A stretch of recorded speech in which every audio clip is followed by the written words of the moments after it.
दिनेश फोगाट को तो जीतना ही है, क्योंकि उनके साथ सिंपैथी जुड़ी हुई है।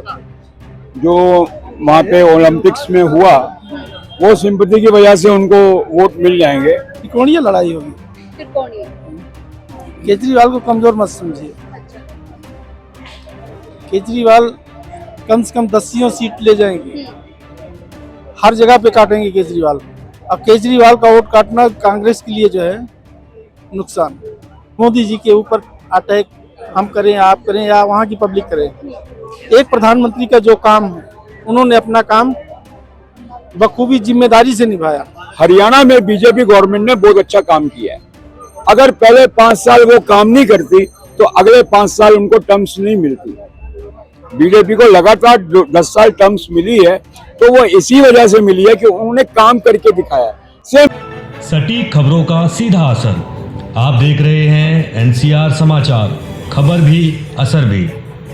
नमस्कार, मैं आपके साथ रितेशना मंगवाना और आप देख रहे हैं एनसीआर समाचार। इस वक्त मौजूदगी मेरी चांदनी चौक पर है। आपको बता दूं कि हरियाणा चुनाव को लेकर अब पार्टियां पूरी तरीके से एक दूसरे पर हमलावर है। पर देखना ये होगा कि इस बार हरियाणा में क्या कुछ होने वाला है, किसकी सरकार आएगी, किसकी सरकार जो है बाहर होने वाली। तो सीधा देखिए, जनता से जुड़ेंगे और जानने की कोशिश करेंगे कि हरियाणा चुनाव को लेकर क्या कुछ कहना है। ये बताइए, हरियाणा में चुनाव है 90 विधानसभा सीट पर, एक सीट है जुलाना विधानसभा सीट जिसपे हॉट सीट बनी हुई है। दिनेश फोगाट वहां से लड़ रहे हैं। पूरा माहौल किस तरीके से देखते हैं? नहीं, दिनेश फोगाट को तो जीतना ही है, क्योंकि उनके साथ सिंपैथी जुड़ी हुई है। जो वहाँ पे ओलंपिक्स में हुआ, वो सिंपैथी की वजह से उनको वोट मिल जाएंगे। अब वोट मिलने के बाद वो कैसे काम करती हैं, फिर वो राजनीति में आएंगे तो पता लगेगा। दूसरा, हरियाणा में ऐसा है कि जो जातिवाद समीकरण है उसमें 22% जाट हैं वहाँ पे और 21% दलित हैं। और अभी जो वहाँ के मुख्यमंत्री हैं नयाब सैनी, वो भी दलित कम्युनिटी से आते हैं। तो अगर हरियाणा में कांग्रेस समझ रही है कि वो गोलगप्पा समझ के खा लेंगे, तो ऐसा नहीं होने वाला। क्योंकि जो उनके अलायंस बने थे 26 पार्टियों में, केजरीवाल, उन्होंने जो गठबंधन धर्म को तोड़ के 90 प्रत्याशी वहाँ खड़े कर दिए हैं। तो वो वोट कटवा वाली बात है, तो वोट कटेंगे कांग्रेस के। और येन केन प्रकारेन, अगर बीजेपी को सरकार, मतलब अगर पब्लिक का पूरा मैंडेट नहीं देती है, देखिए त्रिशंकु वाला हिसाब लग रहा है मुझे कि क्लियर बहुमत किसी को नहीं मिलने वाला। लेकिन येन केन प्रकारेन केजरीवाल पलटी मारेगा और कांग्रेस के साथ मिलकर सरकार बन सकती है। भाजपा का है कुछ? नहीं, भाजपा का मैं ये बता रहा हूँ, टफ फाइट है इस बार। एंटी इनकम्बेंसी भी एक होता है, फैक्टर होता है। 10 साल राज कर चुकी है भाजपा, तो 10 साल में कहीं भी किसी स्टेट में एक दो स्टेट का अपवाद है। जैसे एमपी है, 18 साल राज कर लिया शिवराज सिंह चौहान ने। बीच में कमलनाथ की सरकार बन गई थी एंटी इनकम्बेंसी फैक्टर की वजह से। फिर कांग्रेस में तोड़फोड़ हुई और वो ज्योतिराज सिंधिया छोड़ के चले गए और वो सरकार वापस। भाजपा नहीं आएगी, वहाँ पर मोदी जी भी रैली कर चुके हैं, सभाएं कर देखिए, चुके हैं। भाजपा का पहले ऐसा लग रहा था कि कांग्रेस को क्लीन स्वीप मिल जाएगा, लेकिन अभी टफ फाइट है। अब कुछ भी हो सकता है। फाइट किसके बीच? कांग्रेस और भाजपा के बीच। पहले नहीं हो रही थी। किसके आने से ये खत्म हुई फाइट?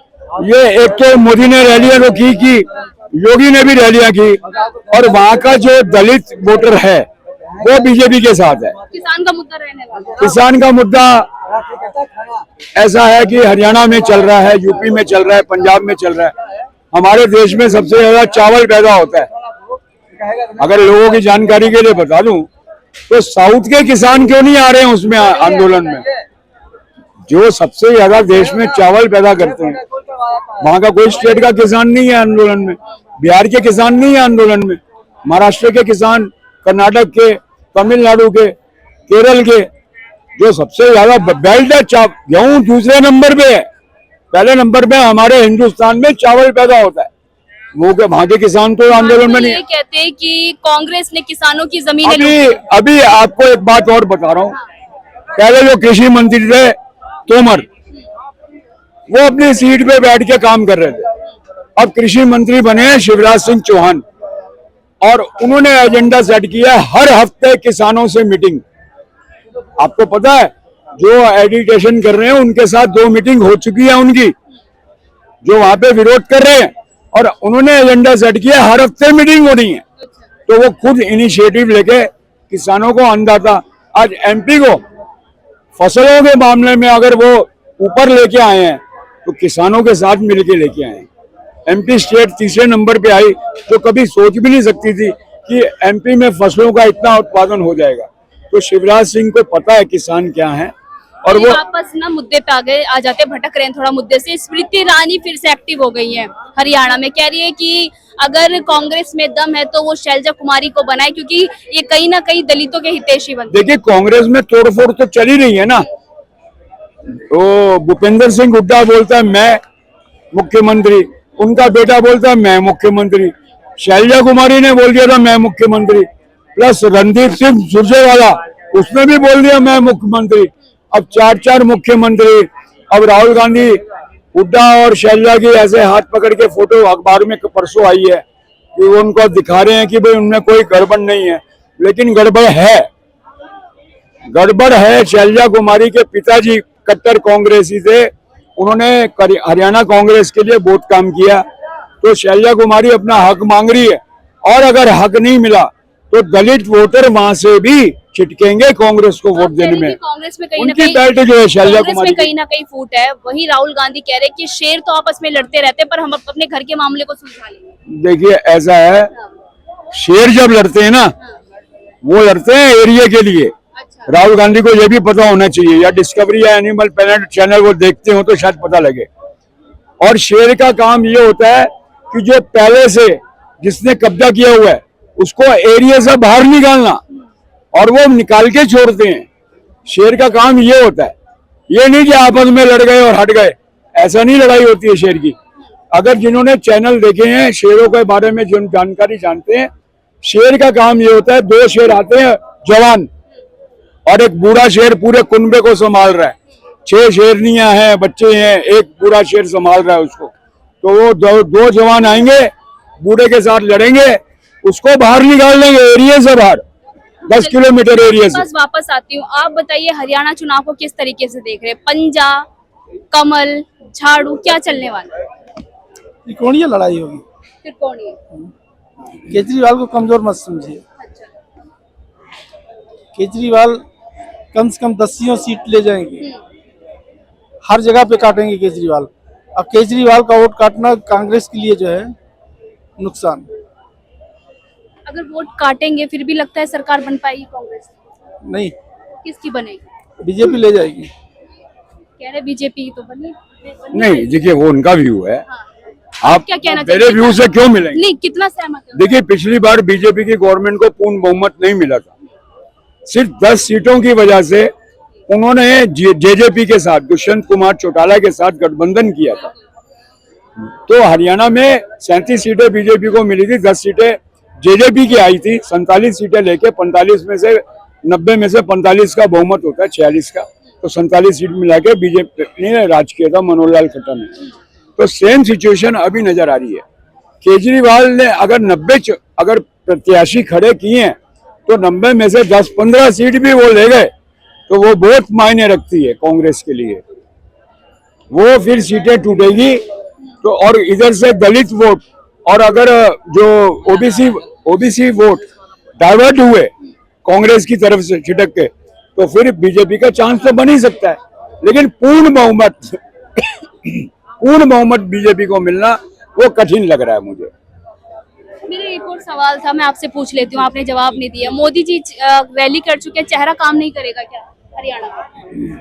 मोदी जी के ऊपर अटैक हम करें, आप करें या वहाँ की पब्लिक करे, एक प्रधानमंत्री का जो काम है उन्होंने अपना काम बखूबी जिम्मेदारी से निभाया। ये विधानसभा का चुनाव है। विधानसभा का चुनाव जो है एक लोकल छवि के ऊपर हो जाता है।